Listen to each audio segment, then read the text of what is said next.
we are going to start a new lesson, that is lesson number 2, life processes in living organisms, part 1.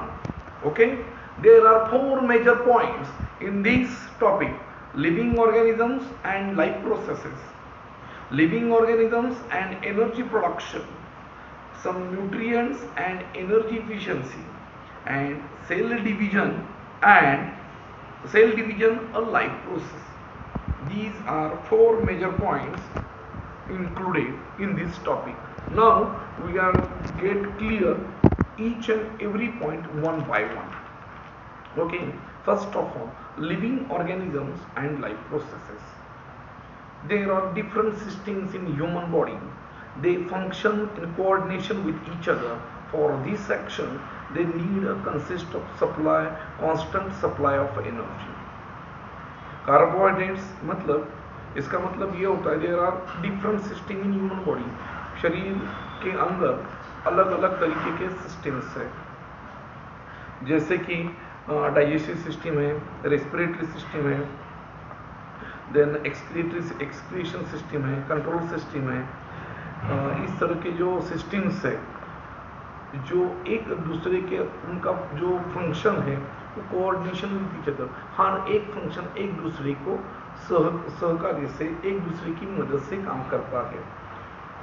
But उसके लिए उनको constant flow of energy, constant supply of energy की जरूरत है. उसके लिए उनको कुछ एनर्जी की जरूरत है.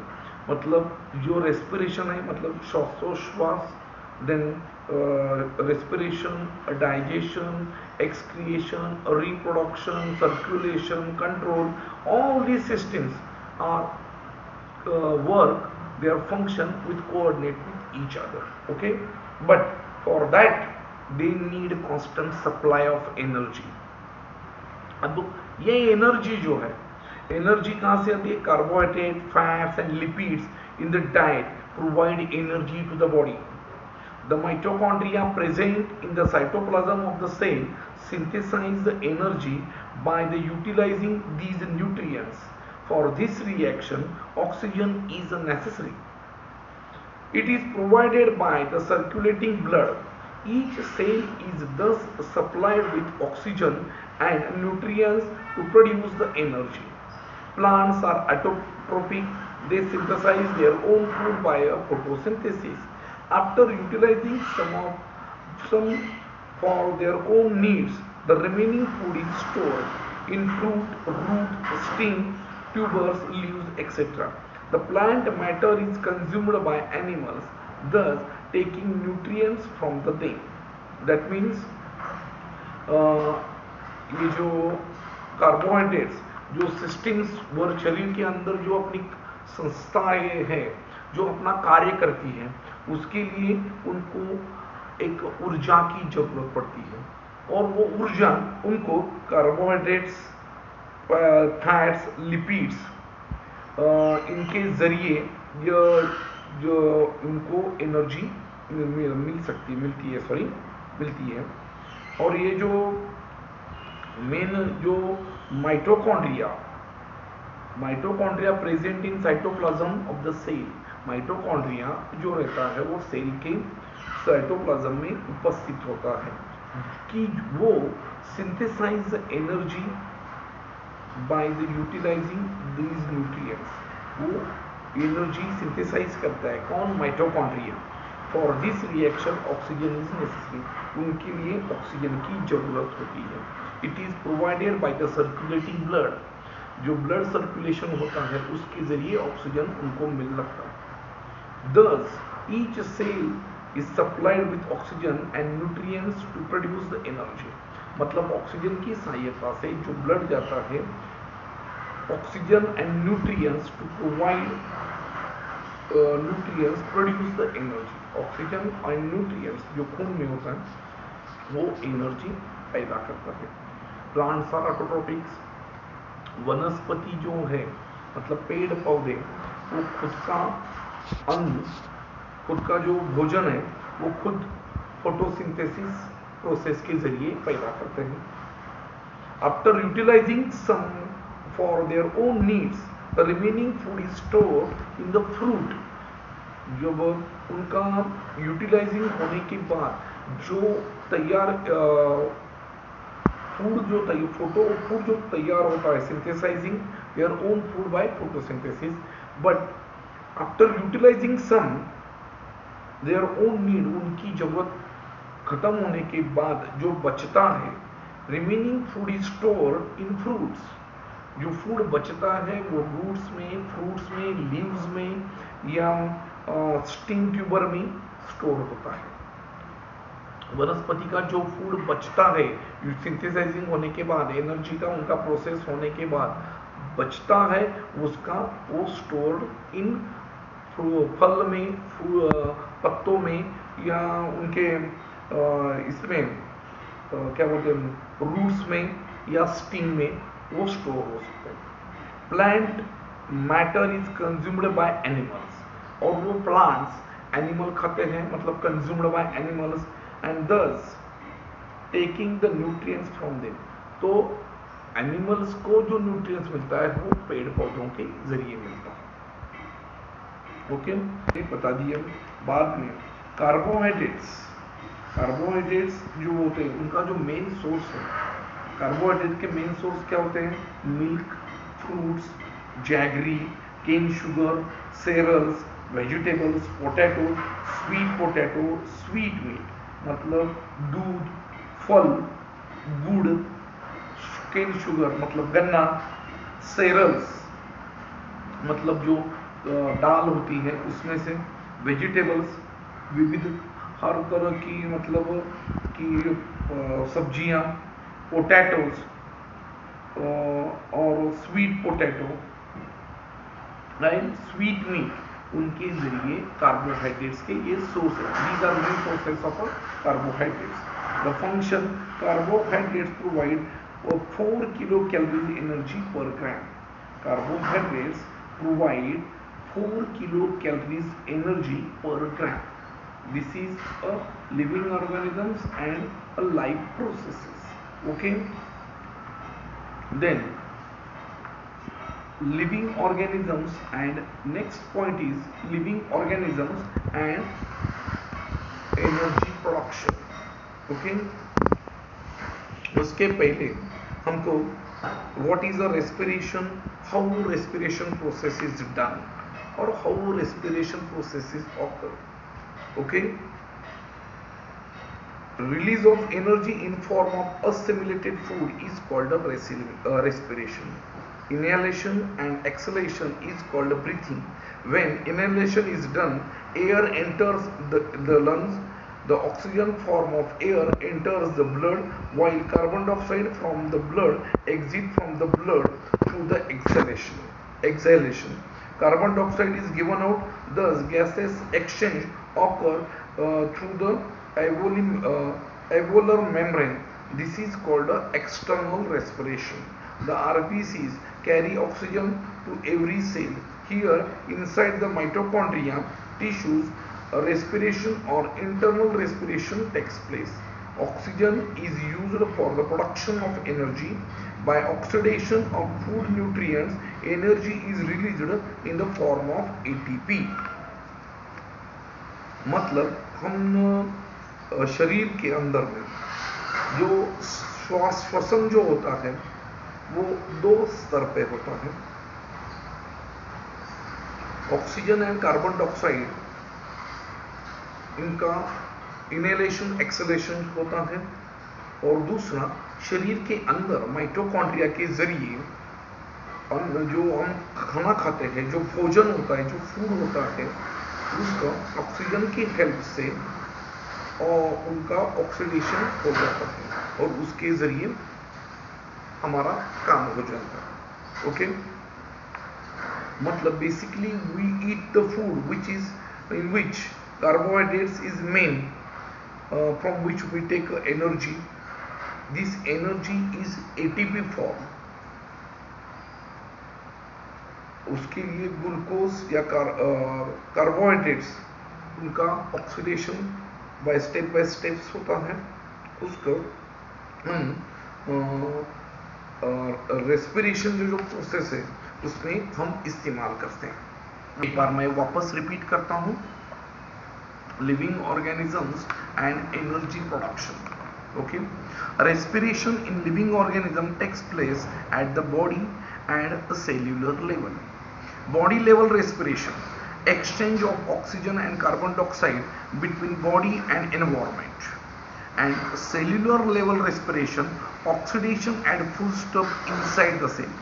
मतलब बॉडी लेवल रेस्पिरेशन जो होता है ऑक्सीजन का आदान प्रदान बॉडी लेवल, बॉडी और एनवायरमेंट के बीच में होता है।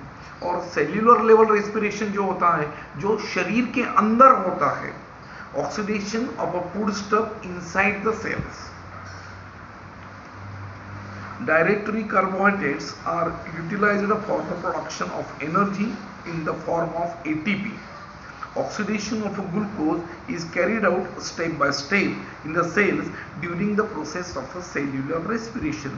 Cellular respiration is done by the following two methods: aerobic respiration in presence of oxygen and anaerobic respiration, which is absence of oxygen. Dietary carbohydrates are utilized for a production of energy. मतलब carbohydrates का इस्तेमाल वो production of energy में in form of ATP, ATP के form में उनका energy के लिए इस्तेमाल होता है। Oxidation of glucose is carried out step by step. जो ग्लूकोज रहता है उसका ऑक्सीडेशन जो होता है वो स्टेप बाय स्टेप होता है इन द सेल। मतलब सेल में जो ग्लूकोज रहते हैं उनका जो ऑक्सीडेशन होता है वो स्टेप बाय स्टेप होता है during the process of a cellular respiration. मतलब सेल्यूलर रेस्पिरेशन में ग्लूकोज का ऑक्सीडेशन स्टेप बाय स्टेप होता है। Cellular respiration is done by the two methods. Cellular respiration जो होता है मतलब शरीर के अंदर का, मतलब जो अपनी पेशियां हैं वो सेल से उनके अंदर जो सेल्यूलर रेस्पिरेशन होता है, मतलब शरीर के अंदर का जो रेस्पिरेशन है उसको हम सेल्यूलर रेस्पिरेशन बोलते हैं, और शरीर के बाहर के रेस्पिरेशन को हम बॉडी लेवल रेस्पिरेशन बोलते हैं। सेल्यूलर रेस्पिरेशन एक aerobic respiration and another is anaerobic respiration. Aerobic respiration जो होता है with the help of oxygen, and anaerobic respiration जो होता है without help of oxygen, that means in absence of oxygen. Oxidation of glucose occur in 3 step. जो glucose का oxidation जो होता है वो 3 स्टेप्स में होता है ड्यूरिंग एरोबिक रेस्पिरेशन। मतलब ऑक्सीजन की उपस्थिति में ग्लूकोज का जो ऑक्सीडेशन होता है वो 3 स्टेप में होता है। These are glycolysis, tricarboxylic acid cycles and electron transfer from the chain reaction. ऐसे 3 स्टेप्स में ग्लूकोज का ऑक्सीडेशन सेल के अंदर होता है, उसी को हम सेल्यूलर रेस्पिरेशन बोलते हैं, एरोबिक रेस्पिरेशन। सेल्यूलर का एक एरोबिक रेस्पिरेशन। जो glucose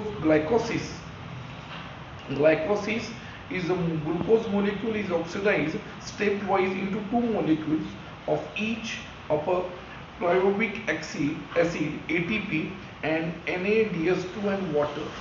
This process takes place in the cytoplasm.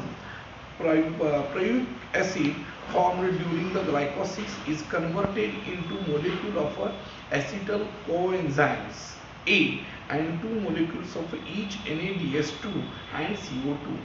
Tricarboxylic acid cycle, when acetyl CoA molecule enter in the mitochondria, the tricarboxylic acid cyclic chain reaction takes place in the mitochondria.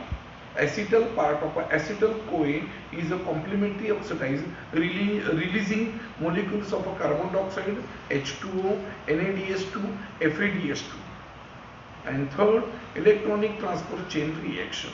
The electron transfer chain reaction takes place only in the mitochondria. Molecules of NADH2 and FADH2 formed during all above process participate in the electron transfer chain. From NADH2 molecule, 3 molecules of ATP, and from FADH2 molecule, two molecules of ATP and are produced during the cyclic reaction. Along with the ATP, water molecules are also formed during the chain reaction. मतलब जो शरीर के अंदर जो glucose का aerobic respiration जो होता है शरीर के अंदर में, वो थ्री स्टेप्स में होता है.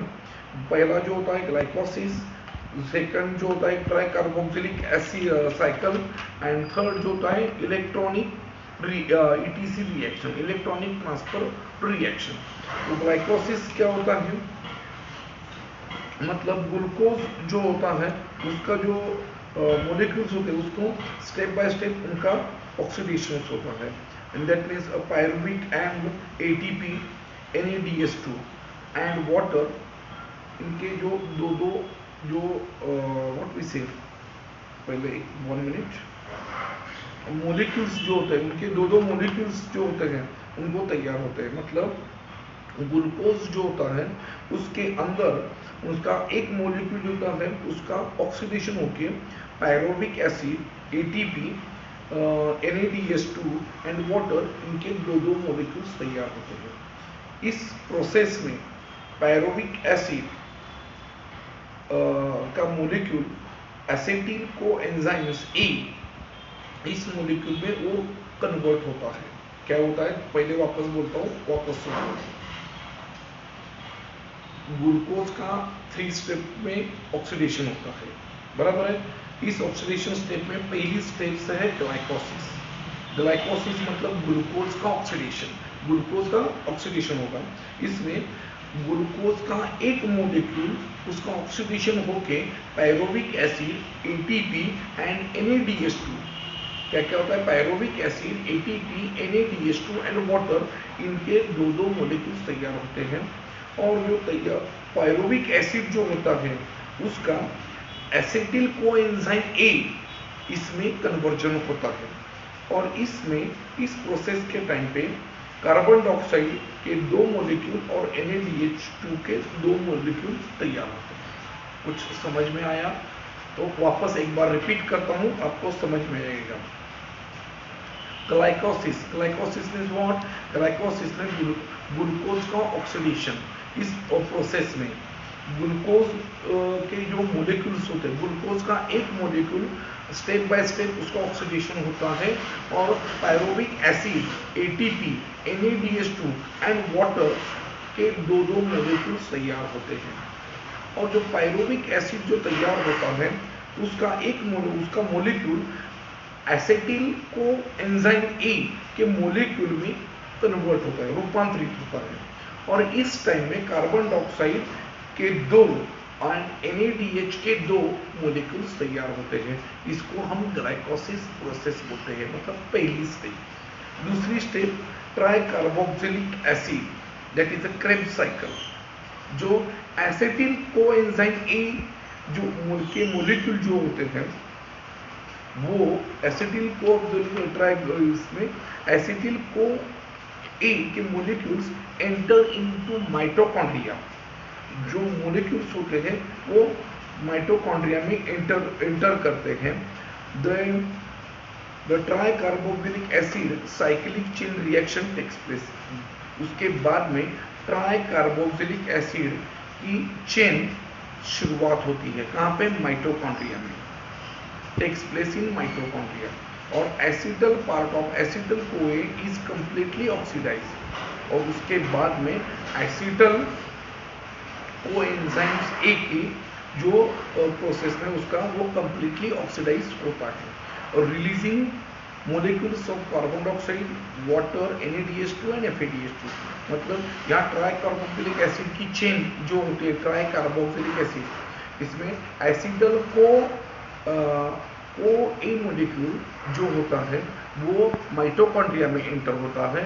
जो माइटोकॉन्ड्रिया में होता है और ट्राइकार्बोक्सिलिक एसिड चेन रिएक्शन शुरुआत होती है माइटोकॉन्ड्रिया में. इसमें एसिटल को A जो एंजाइम है, मतलब एसिटल को ये कंप्लीटली ऑक्सीडाइज होता है और उसके बाद में carbon dioxide, water and NaDH2 FADH2 के मोलिक्यूल्स रिलीज होते हैं उस प्रोसेस के यहाँ पे ये प्रोसेस होता है और ये मोलिक्यूल्स इनके रिलीज होते हैं। और आखिर का जो है electron transfer chain reaction, electron transfer chain reaction. The electron transfer chain reaction takes place only in mitochondria. वो भी प्रोसेस माइटोकॉन्ड्रिया में प्रोसेस होता है। क्या होता है? Electron transfer chain reaction takes place only in mitochondria, मतलब तंतु कणिका में ही वो electron transfer chain process takes place होता है।